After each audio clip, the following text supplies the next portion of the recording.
So welcome back to another episode of The Funny Police, where you have the right to remain laughing. Talking about cock ass. Today, like we said, we are talking about some big, meaty caucus. And actually, it wasn't at all big as we expected.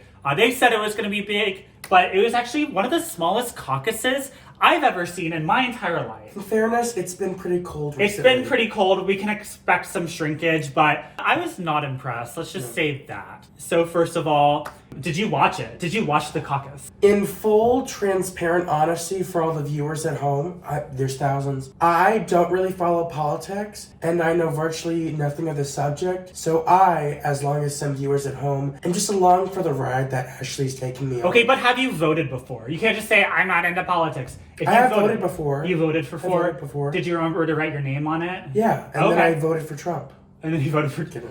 You voted for Trump 2024. Who'd you vote for? I voted for Biden. How many times have you voted? This is going to sound bad. I always forget to vote in local elections. So yeah. I usually remember for presidential elections. I'm sure that New York, local only one time. Yeah. Because I am 23, and the only time I could vote was in 2020. Mm-hmm. I voted several times now. I think I voted 3 times. She is much presidential elections. I was from Texas. She is much older than I am. I actually am from Texas, and so I was like so in denial of myself. I was trying to be like the straight boy that everyone wanted me to be for so long that my first election I actually voted Republican. Yeah, because I'm like, look, I'm a straight person. I voted Republican. Miss Jenner. But I've never voted Republican again. Obviously, you got Blair White over here. When I transitioned, I fully transitioned. I wasn't in denial anymore. So I'm very strong Democrat. With it. You could have been an anchor on Fox News. I know, I gave up my Fox News career, but there's always this election. Yeah, so anyway, that makes me a very unbiased transgender person. I kind of go both ways, if you know what I mean. That's what America wants. They want transgender people that are like, I'm verse. Someone who can reach across the aisle and jerk everyone off. I'm electorally verse. Yeah. Okay, so let's talk about what happened in the Iowa Caucus. I wasn't sure what to expect with this Iowa Caucus. I wasn't sure if Trump would still win. They all predicted he did. I don't even know where Iowa is. Yeah, but Trump won by a landslide. He won with more than 51% of the vote, I believe, which he just knocked out of the park. Even if there was just him and one other person, he still would have won. Well, the really unfortunate thing about Trump is that he is extremely charismatic and funny, and someone like Ron DeSantis just is a dead fish. So, yeah, that makes sense to me. Yeah. I don't know. I'm still surprised that people like Trump, and the craziest thing that came out of this caucus is that they surveyed the people that were at the caucus, and 66% of Republicans said that they believe that Joe Biden did not win the presidency, which that's shocking. And we also did our own survey here at the podcast because we are professional police officers. And so what we found is that 69% of Republicans actually do not know where the state of Iowa is located. Yes. So, and I'm one of them.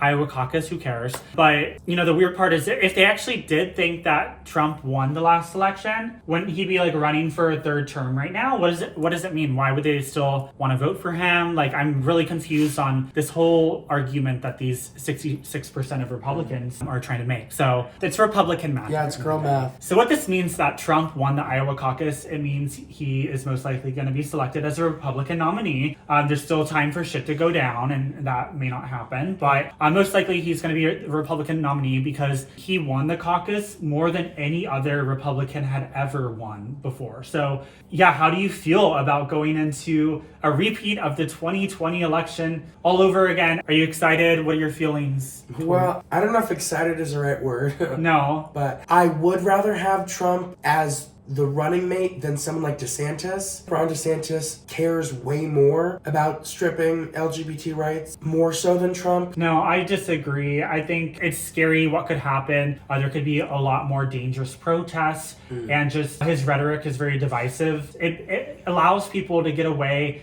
with saying horrible things because they think they're allowed to because, Republicanism. Yeah. So I think it's very scary. And what this also means is that if Trump or Biden wins, they will be the oldest elected president ever. Yeah, this is honestly, it's more a race between Trump and Kamala Harris. Well, Trump could also die, though, because the average life expectancy age is 77 in the United States. Trump would be 78 when elected. Biden's 82. And he's not a healthy man, Trump. No, neither of them are. Neither of them are healthy, but both of them are going to die in an instant. People didn't want to vote for Bernie Sanders because they were like, oh, he's too old. Yeah. But now look at who's running. Yeah, I think this is a really sad thought because do we really need to be spending our hard-earned tax money on pee protectors? I do not think that. I don't believe so. And also, if either Trump or Biden gets elected, are we also going to see a little chair lift going up the front of the White House steps? Maybe a shower chair. The presidential jazzy. You know about jazzies? What's jazzies? They're those little mobility scooters that they give to old people and fat people. Uh-huh. Oh. Yeah. Yeah, it could be like the little Pope mobile, but president mobile. You ever see a fat person in Walmart on a scooter? At Disneyland. Jazzy. Yeah. I think that this whole election cycle is going to be just as toxic as it was the last time. And so I think we should change it up a bit. I would very much love to see an old school field day type competition.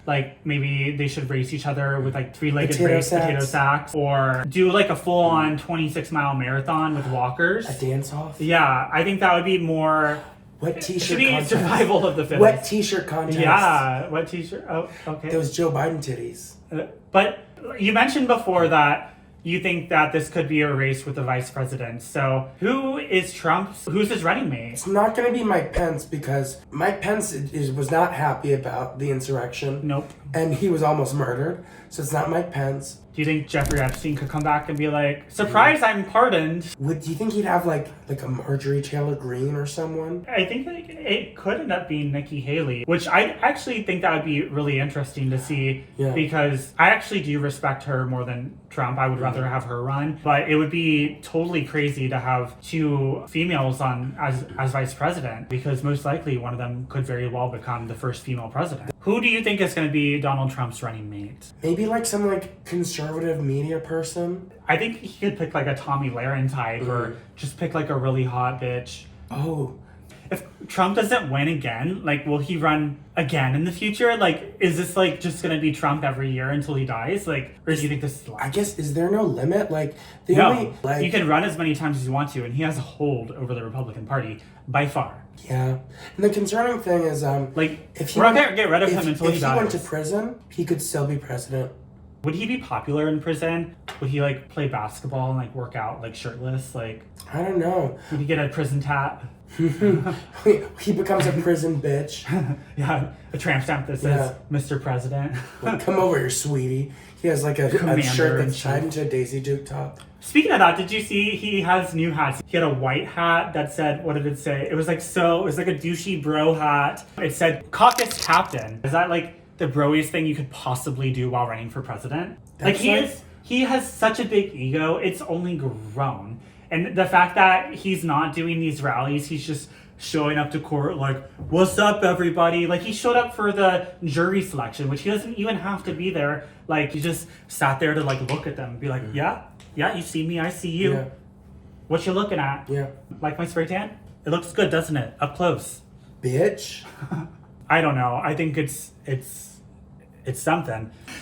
This is really funny. So the Iowa Caucus took the election business very seriously. They did not want to use the rigged voting machines that count everything electronically. So instead, they counted everything the old-fashioned way, which maybe they always do this, but they wrote everything down on ripped up yellow pieces of paper and put it in popcorn buckets and then took it. It's a high school prom. Yeah, no, I was there's fish. What are you guys playing fishbowl? But I just thought that was such a sight to see. They're literally taking it out and counting it. You guys couldn't find anything nicer than a popcorn bucket, but it was kind of cute. It was very Iowa. I've never been to Iowa, but they were taking out of popcorn buckets, which just is an analogy. This whole election is just for your entertainment. This is a reality show. It's the Donald Trump show. We're just a part of it. So we've reached that point in our podcast where we, as the Funny Please, decide whether or not this Iowa caucus and having Trump, a repeat of the 2020 election with Trump and Biden running, is funny. Do we think it's funny? Ethan, do you think this is funny?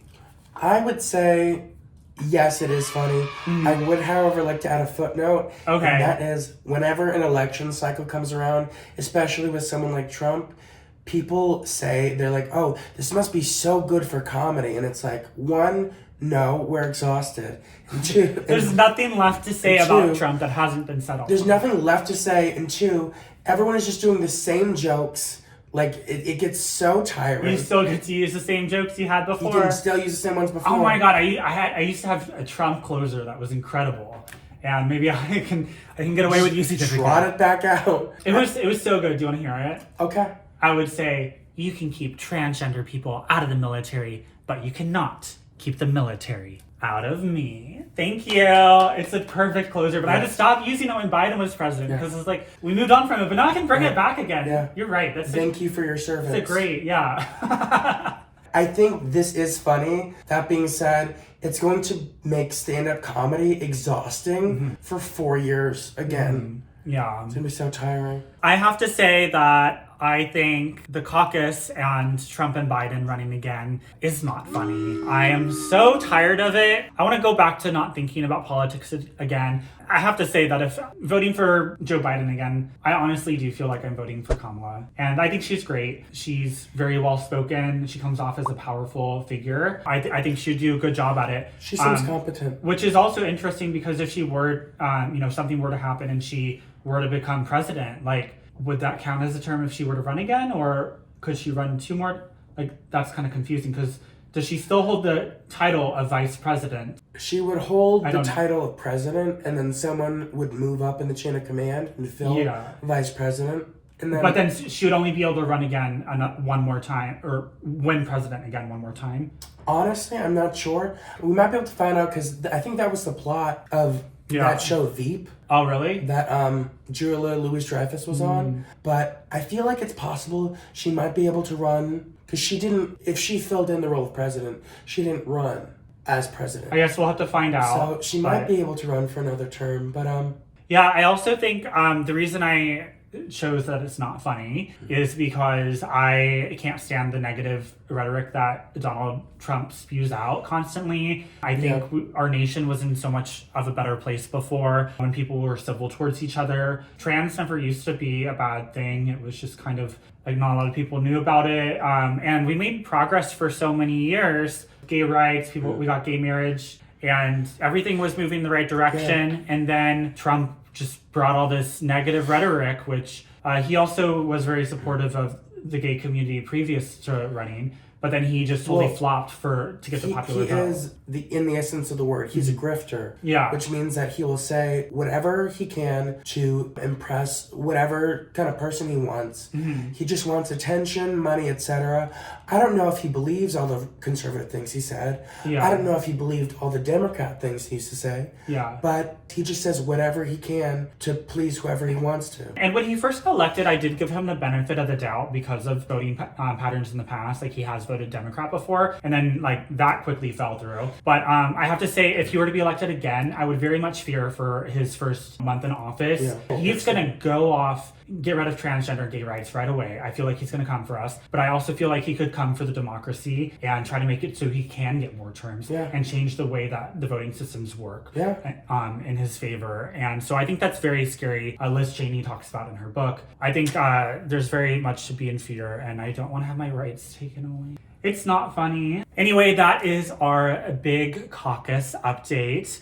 Tune in next time to see what we have to say about Gypsy Rose. You can view our podcasts on YouTube, watch it there, or you can listen on Spotify, Apple Podcasts, anywhere you get your podcasts. Pornhub. Yeah, make sure to subscribe and actually give us a like. That will help us out, get things started.